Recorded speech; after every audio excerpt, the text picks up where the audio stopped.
आप सभी मित्रों को श्री राधे राधे। मित्रों, आप लोगों की शुभकामनाओं और आशीर्वाद के लिए आप लोग सभी लोगों को बारंबार प्रणाम और नमस्कार। मित्रों, आप लोगों की शुभकामनाओं से जो है मैं काफ़ी बेहतर स्थिति में हूँ, काफ़ी सुधार है। रही बात मेरे सीनियर की, मेरी मैडम की, जो मेरी इमीडिएट रिपोर्टिंग अथॉरिटी है, वो भी काफ़ी अच्छी स्थिति में, काफ़ी अच्छी में नहीं तो कह सकते क्योंकि काफ़ी चोट उनको लग गई थी, लेकिन फिर भी पहले से बेटर में हैं। आज अभी गए थे हम लोग मतलब मैं और छोटा भाई भी साथ में गया था मुलाकात करने, क्योंकि मेरा मन मान नहीं रहा था, उनको चोट थोड़ा ज़्यादा भी आई थी। अच्छा, इस सब के लिए बहुत बहुत धन्यवाद, क्योंकि आप सभी लोगों की शुभकामनाएँ आती रही। बहुत सारे मित्रों का फ़ोन आता रहा। अच्छा, बहुत सारे लोग पूछते थे कि क्या हुआ, कैसे हुआ। ऐसे मित्रों के लिए मैं क्या है वो लिंक कॉपी कर रखा था, वो लिंक भेज देता था कि पूरी स्टोरी आप सुन लीजिए उसमें। अच्छा, बहुत सारे लोग अब दूसरा प्रश्न पूछने लगे कि जब आपके सामने ये स्थिति आई आपको क्या कैसा लगा, क्या हुआ। तो मित्रों, आपको मैं अगर ईमानदारी से बताऊं और आप अगर अध्यात्म की तरफ जुड़े हुए हैं और गीता का ज्ञान आपको है, तो इन सब चीज़ों को कभी आप ध्यान में ही नहीं लाएंगे। क्यों? क्योंकि गीता में साफ साफ भगवान कृष्ण ने अर्जुन को बताया है, जो कुछ हुआ अच्छा हुआ, जो हो रहा है अच्छा हो रहा है, जो होगा अच्छा ही होगा। अब ये 3-4 बातें अगर आप जान लीजिए तो कभी भी आप अपने सिचुएशन से, परिस्थिति से आप मुंह भी नहीं मोड़ेंगे और कभी आपको अपने किए हुए पर ग्लानि भी नहीं महसूस होगी, क्योंकि ये परमात्मा की इच्छा थी, जो होना था हो चुका। अच्छा, आप व्यर्थ में परेशान क्यों होते हैं? ना आप कुछ लाए थे ना ले जाओगे। ये तो बात रही गीता का सार मित्रों। लेकिन होता क्या है कि जब कभी आप पर विपत्ति या कष्ट आती है तो आपको अपने लोगों को जानने और पहचानने की क्षमता या समय भी आपको मिलता है, क्योंकि बाबा जी ने लिखा है, धीरज धर्म मित्र अरुणारी, आपत काल परखिए चारी। जब कभी आप पर कोई विपत्ति आती है तब आपके पास में अच्छा समय होता है कि आप अपने धैर्य की परीक्षा लें, कितना धैर्य है। मित्र की परीक्षा लें, आपके कितने मित्र हैं, कितने आपके चाहने वाले हैं, कितने आपके सुख में आपके साथ थे। धीरज, अपने धर्म की भी परीक्षा आप उस टाइम लेनी चाहिए। नारी है उसको भी देखना चाहिए। तो ये सब जब विपत्ति आती है तो ये सब आपको अनुभव करने का समय मिलता है कि आप इन सब चीज़ों का अपना अनुभव करें कि आपके कितने घनिष्ठ मित्र थे जब आप स्वस्थ थे, जब आप सही थे तब आपके कितने मित्र थे, और आप इस समय आज की सिचुएशन में कितने मित्र हैं। भगवान ना करे थोड़ा और बुरी सिचुएशन होती तब कितने मित्र आते। तो इस सब का आकलन करने का सही समय होता है। बाकी मित्रों, होता क्या है कि जो प्रभु जी की इच्छा होती है उसके अनुरूप ही होता है। क्योंकि क्या होता है, प्रभु जी ने लिखा हुआ है, प्रभु व्यापक सर्वत्र समाना, प्रेमते प्रगति हो ही मैं जाना। प्रभु सर्वव्यापी हैं। भगवान कृष्ण ने गीता में भी कहा है कि जो कुछ भी है वो मैं ही हूँ। अगर एक तृण भी हिलता है, एक पत्ता भी हिलता है, तो बिना मेरी इच्छा के एक पत्ता नहीं हिलता है। तो जब सब कुछ उन्हीं है तो सब उन्हीं पे न्यौछावर कर दो, अच्छा हो या बुरा हो। अब रही बात मित्रों कि क्या होता है कि लोग कहते हैं कि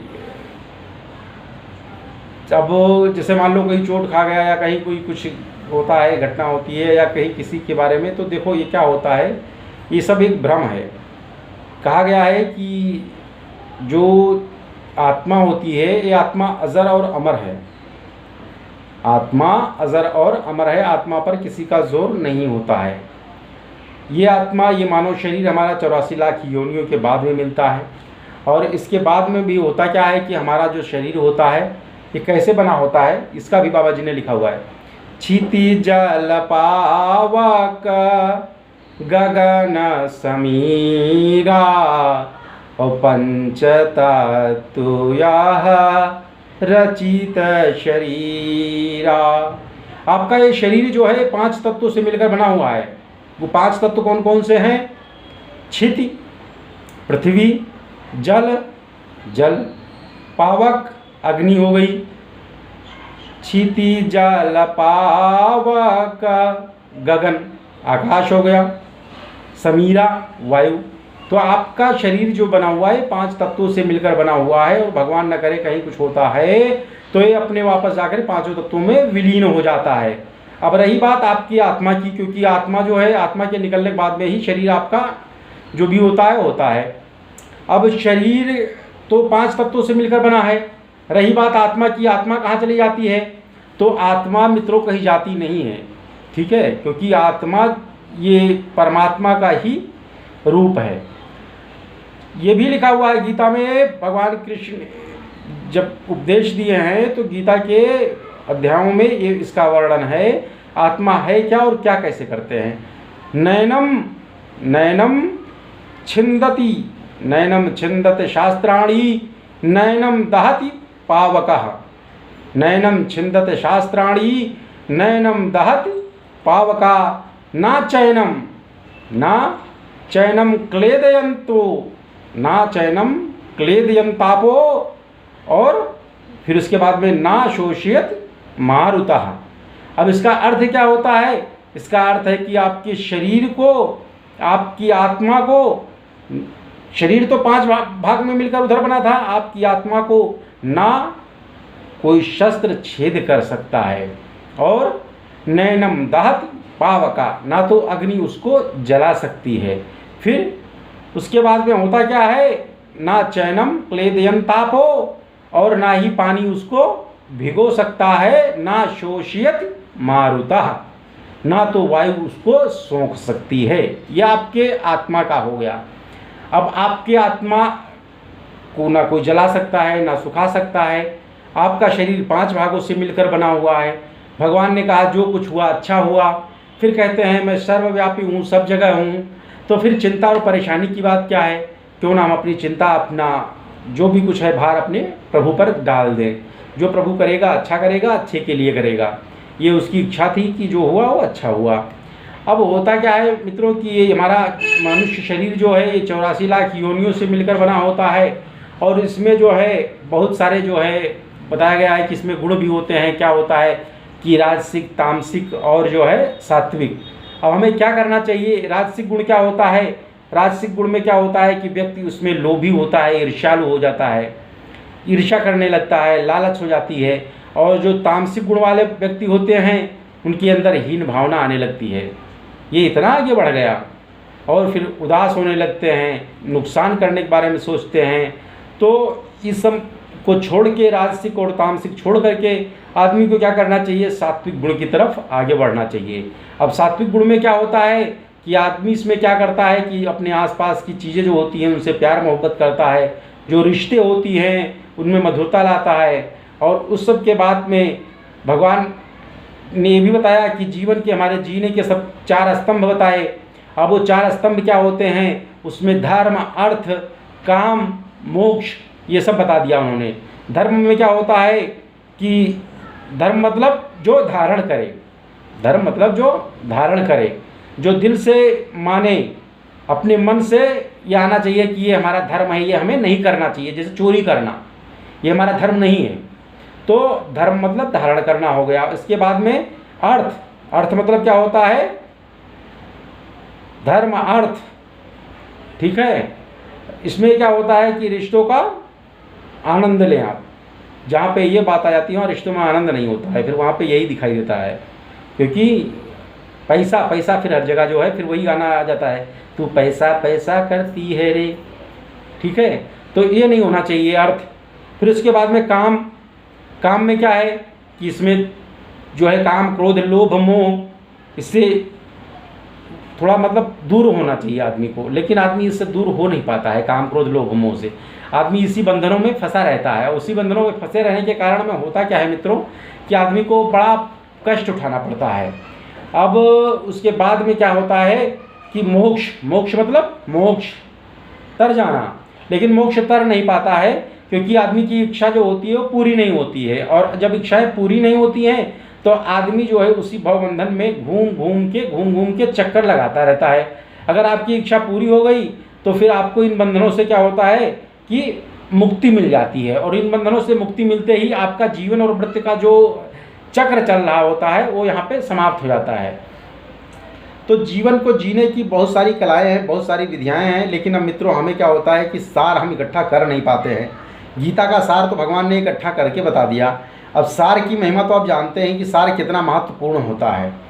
जैसे आप लोग सार पढ़ते हैं तो सार मतलब वो सार नहीं हुआ, कहे नहीं सार आ गए, तो ये सारांश का सार है, छोटा सा सार है। अब जो बातें मैंने मित्रों मेरे समझ में था, मैंने जानना चाहा, जो हमें जानकारी मिल पाई वो मैंने आप तक पहुंचाने का प्रयास किया है, और आशा करता हूं कि इसमें से कुछ गुड़ बातें निकाल करके आप जो है इसको अनुकरण करेंगे। और जो भी मित्र हैं, चाहे हित हो मित्र हो, जो भी हैं, आप लोग कभी भी ऐसा होता है, कभी भी विपत्ति परिस्थिति होती है, आप ना तो किसी का जो है कुछ ले लेते हो ना दे देते हो किसी को, लेकिन अगर किसी से प्यार से आप मिलते हो, किसी को प्यार से अगर आप हाल पूछ लेते हो, सामने वाला भी व्यक्ति प्रसन्न हो जाता है। अगर ऐसा नहीं कर पा रहे हैं, और भगवान न करे कभी आपके ऊपर, क्योंकि ये मानव चक्र है और मानव चक्र में ही जीवन चक्र आता है, और जीवन का जो चक्र है, ये जो चक्र की पहिया है, ये घूमते घूमते कभी किसी तरफ मुड़ जाती है। क्योंकि सुई जो होती है, घड़ी की सुई जो होती है ना, देखिए आप, कभी एक पे होती है, वही सुई 12 पर पहुंचती है। तो जो कभी सुखी व्यक्ति है वो दुखी भी होता है, जो दुखी होता है वो सुखी होता है। क्योंकि अब हम अगर साइंस की बात करें तो उसमें लिखा हुआ है, न्यूटन का 3rd रूल है कि every reaction has opposite reaction. तो अगर सुख हुआ है तो दुख होगा, दुख है तो सुख होगा।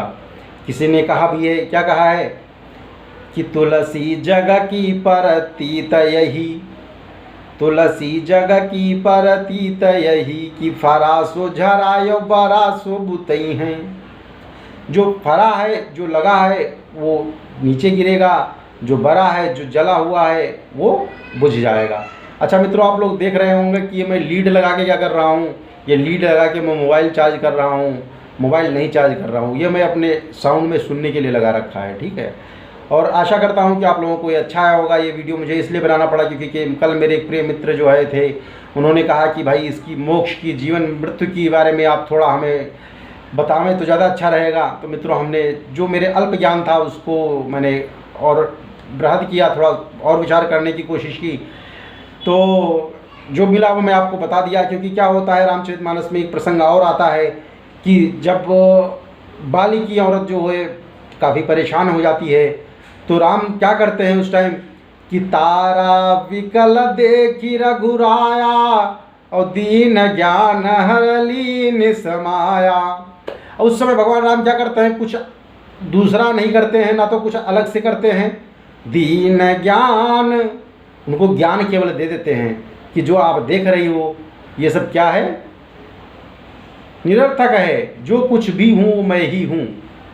तो उनको ज्ञान जब आ जाता है तो तारा उसमें जो है, जो दुख होता है पति के ना होने का, उससे छुटकारा पा जाती हैं। तो मित्रों, हमारा शास्त्र बहुत बृहद है, हमारी धर्म पुस्तिकाएँ बहुत बृहद हैं। अब इसका अनुकरण करने पर, पढ़ने पर हमें जो है अच्छी ज्ञान मिलती है। चलिए ठीक है मित्रों, धन्यवाद। आप लोग वीडियो को देखिए और फॉरवर्ड करते रहिए लोगों तक, क्योंकि ये ज्ञान की महिमा जो है रुकनी नहीं चाहिए मित्रों। अगर ज्ञान की महिमा रुक गई, ज्ञान का सत्संग रुक गया, तो ये आपका पथ आलोकित फिर कैसे हो पाएगा। मेरा पथ तो आलोकित हो ना हो, लेकिन आलोकित पथ तो बन गया, ठीक है, रास्ता बन गया। आप नहीं देखेंगे कोई दूसरा देखेगा, आप नहीं सुनेंगे कोई दूसरा सुनेगा। लेकिन मैं ये चाहता हूँ कि इसमें कोई भी व्यक्ति नहीं छूटना चाहिए, क्योंकि इसमें सारी ही चीज़ों को मैंने इकट्ठा करने का, आप लोगों के पास पहुँचाने का एक प्रयास किया है सूक्ष्म, और मुझे भी ये लगना चाहिए कि मेरा प्रयास सफल है। आप सभी मित्रों को बारंबार प्रणाम, धन्यवाद, नमस्कार।